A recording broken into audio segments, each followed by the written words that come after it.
बंधु माने आजिर एही कार्यक्रम को आपण माननकु स्वागत। आजिर एही कार्यक्रमटी मकर राशिर व्यक्ति विशेष माननक पई बहुत गुरुत्वपूर्ण अटे। कारण मकर राशिर व्यक्ति विशेष मानकर जीवन एही पवित्र दोल पूर्णिमा एवं होली परठारु संपूर्ण भावरे बदलिबाकु जाउछि। कारण होली दिन अर्थात मार्च 15 तारिख दिन सूर्य निजर राशि परिवर्तन करबाकु जाउछंती। एहा व्यतीत 29 मार्च को शनि मध्य निजर राशि परिवर्तन करबाकु जाउछंती, जहा फलरे आपणकर जेउ शनि 7.5 चलीछि ताहार समाप्त हेबाकु जाउछि। आपणक जीवन रे एक विराट बड़ परिवर्तन हेबाकु जाउछि, जहार प्रभाव आपणकर स्वास्थ्य, शिक्षा, प्रेम जीवन, वैवाहिक जीवन, भाग्य, क्यारियर एवं व्यापार वाणिज्य सबुकिछि उपरे पड़िबाकु जाउछि।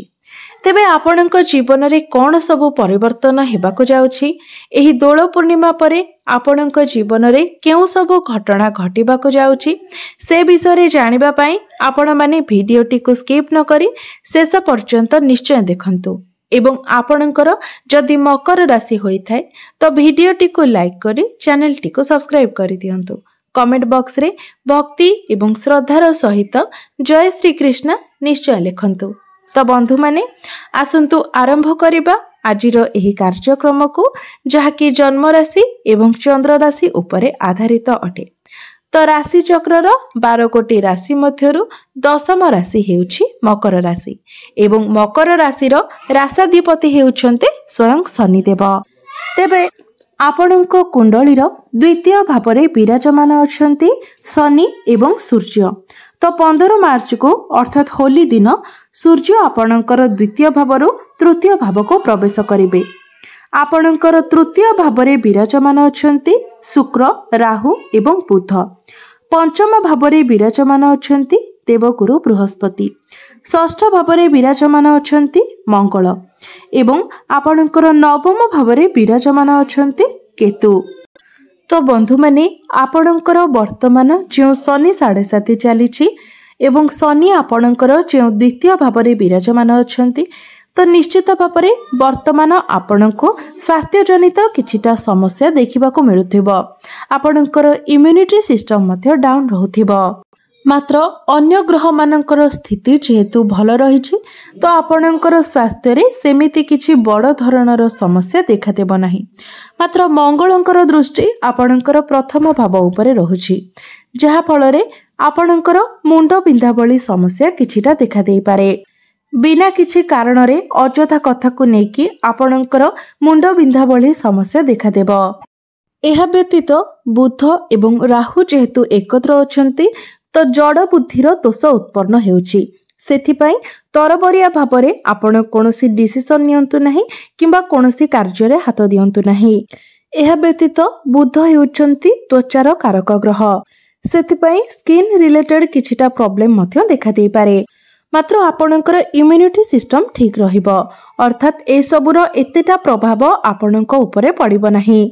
एबे आसंतु जानिबा विद्यार्थी मानक पई किपरि रहिबो एही दोल पूर्णिमा परर समय। दोल पूर्णिमा परठारु विद्यार्थी मानक जीवन रे केउ भली परिवर्तन आसीबो। तेबे कुंडलीर पंचम भावटी होइथाय आपणक शिक्षार भाव। तो आपणकर पंचम भावरे विराजमान अछन्ते देवगुरु बृहस्पति एवं आपणकर पंचम भावर अधिपति शुक्र आपणकर तृतीय भावरे अछन्ति। तेबे शुक्र आपणकर तृतीय भावरे उच्चस्थ अछन्ति। तो बंधु माने पाठ पढ़ा आपणकर एवरेज रहिबो, कारण शुक्र जेहेतु तृतीय भावरे अछन्ति एवं शुक्रक सहित राहु एवं बुध अछन्ति। तो आपणकर स्कूल रो सांग हुअतु किबा कॉलेज रो सांग हुअतु, आपण किछि भलो जगह को बुलाबुली करबाको जाई पारंती। दोल पूर्णिमा परे आपण अधिक एन्जॉय करि पारंती, जहा फल रे पाठ पढ़ारे आपण सेतेटा समय देबे नाही। तो पाठ पढ़ा आपणकर एवरेज रहिबो। एहा व्यतीत ऑनलाइन डिजिटल गेम एसबुरे आपण अधिक समय देई पारंती। पाठ पढ़ारे आपणकर एतेटा मन लागिबो नाही। तो यही दोल पूर्णिमा परे जदि आपणकर कोनोसी एग्जाम रहिछि तो 60 ରୁ 70% आपणक पई भल रहिबो। मात्र आउ जो 30-40% रहिला तो आपणकर माइंड डाइवर्ट हेबो। सेथिपाई निश्चित भावरे आपण किछि उपायर पालन करंतु जहाँकि आपण वीडियो शेष रे जानिबाको पाइबे। एबे आसंतु जानिबा एही दोल पूर्णिमा परठारु आपणकर प्रेम जीवन रे केउ सब परिवर्तन हेबो। तो कुंडलीर पंचम भावटी आपणकर शिक्षार भाव हेबा सहित पंचम भावटी मध्य होइथाय आपणकर प्रेम जीवनर भाव। तो आपणकर पंचम भावर अधिपति हेउछंती शुक्र, जे कि आपणकर तृतीय भावरे विराजमान अछंती एवं आपणकर पंचम भावरे विराजमान अछंती देवगुरु बृहस्पति। तो आपणकर प्रेम जीवन किंतु दोल पूर्णिमा परे बहुत भल रहिबो। तेबे आपणकर प्रथम भावर अधिपति शनि जेहेतु आपणकर द्वितीय भावरे अछंती एवं शुक्र तृतीय भावरे अछंती, तो शुक्र एवं शनिकर 1-12 कनेक्शन हेउछि, जहा फଳରେ मझिरे मझिरे अल्प किछिटा समस्या आपणक मध्यरे देखा देबो, मिस अंडरस्टैंडिंग देखा देबो। तेबे सेतेटा किछि खराब प्रभाव आपणकर प्रेम जीवन उपरे पड़िबो नाही, कारण शुक्र आपणकर तृतीय भावरे उच्चस्थ अछंती। एहा व्यतीत शुक्र हेउछंती प्रेमर कारक ग्रह। तो शुक्र जेहेतु राहुंक सहित विराजमान अछंती, सेथिपाई बिना किछि कारण रे आपण निज पार्टनर को डाउट करि पारंती। तेबे ए सबुरु आपण जेते पारिबे दूरेई रहंतु, कारण राहु हेउछंती छाया ग्रह, मुंड विहीन ग्रह। तो से सब बेले आपणकर माइंड को डिस्ट्रैक्ट करिथांती, सेथिपाई ए सब अजथा कथा ठारो आपण दूरेई रहंतु। एबे आसंतु जानिबा एही दोल पूर्णिमा परठारो आपणकर वैवाहिक जीवन रे केउ सब परिवर्तन हेबो। तेबे कुंडलीर सप्तम भावटी होइथाय आपणक वैवाहिक जीवनर भाव, आपणक जीवन साथीर भाव। तो आपणक सप्तम भावर अधिपति हेउछंती चंद्रमा, जे कि प्रति 2 दिन रे निजर राशि परिवर्तन करिथांती एवं आपणकर प्रथम भावर अधिपति हेउछंती शनि।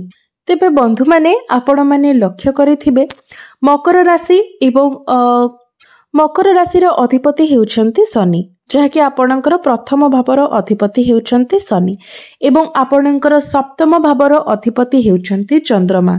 शनि 2.5 वर्ष रे निजर राशि परिवर्तन करिथांती, मात्र चंद्रमा 2 दिन रे ही निजर राशि परिवर्तन करिथांती, जहा फଳରେ एहा आपणकर एवं आपणक पार्टनरक मध्यरे एक बहुत बड़ तफात रही थाए।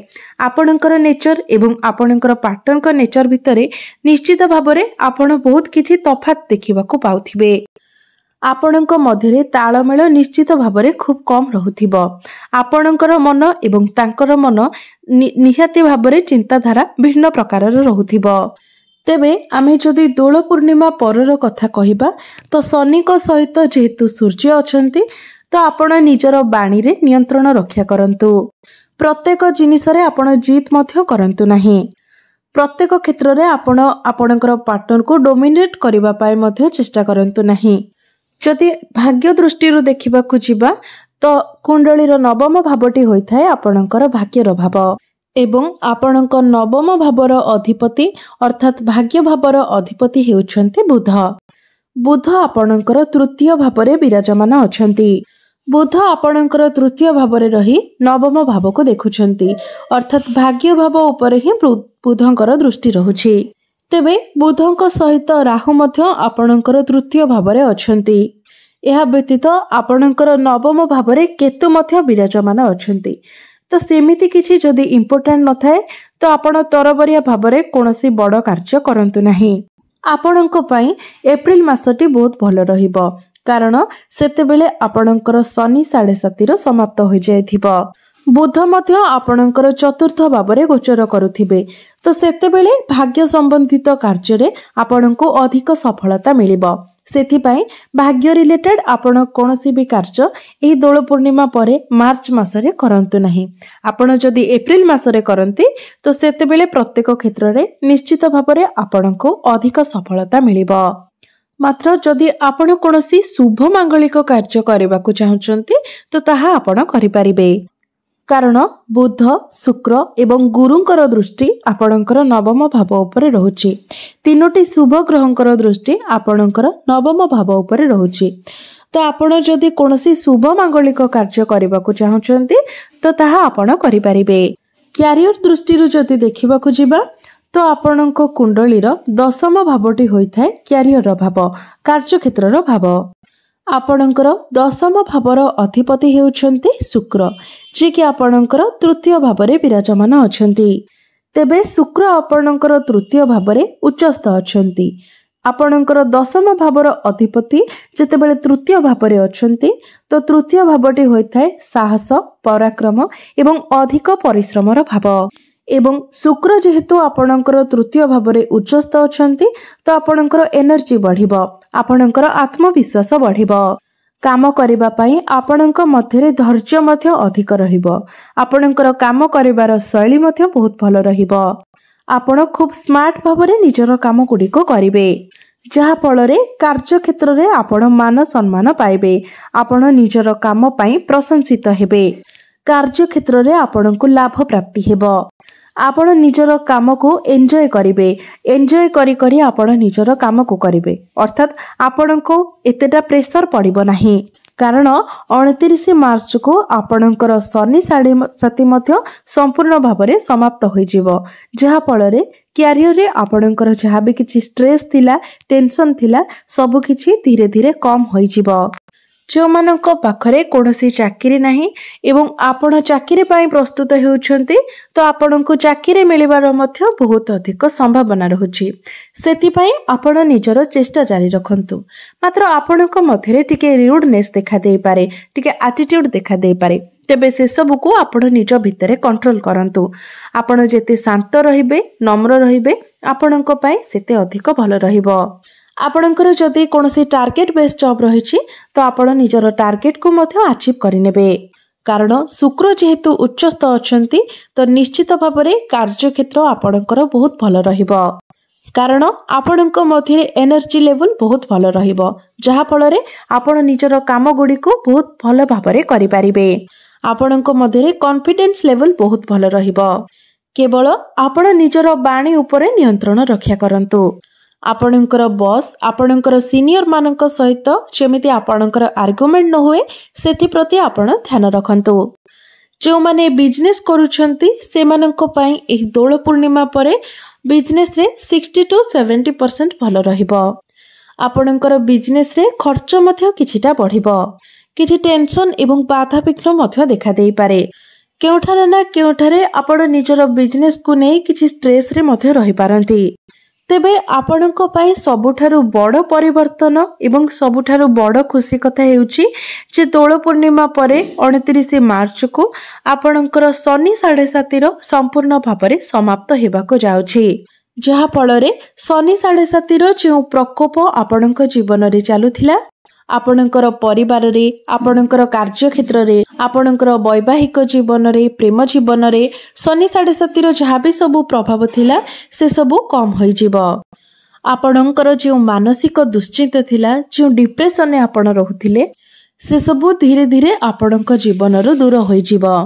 तेबे बंधु माने समस्त अशुभत्व गुडी को खंडन करिबा पई एवं अधिक शुभत्व प्राप्ति करिबा पई आपण प्रत्येक दिन संध्या समय चंद्रमांकर बीज मंत्र 108 थर जप करंतु। एवं शनि जेहेतु आपणक राशिर अधिपति अटंती तो सेथि पई प्रत्येक दिन आपण शनिकर बीज मंत्र मध्य 108 थर जप करंतु। प्रत्येक दिन आपण हनुमान चालीसार मध्य पाठ करंतु एवं प्रत्येक दिन सूर्य को तंबा पात्र रे जलार्घ्य अर्पण करंतु। तेबे बंधु माने आपणकर जीवन मंगलमय हेउ, एहा ही ईश्वरंक निकटरे मोर प्रार्थना। धन्यवाद।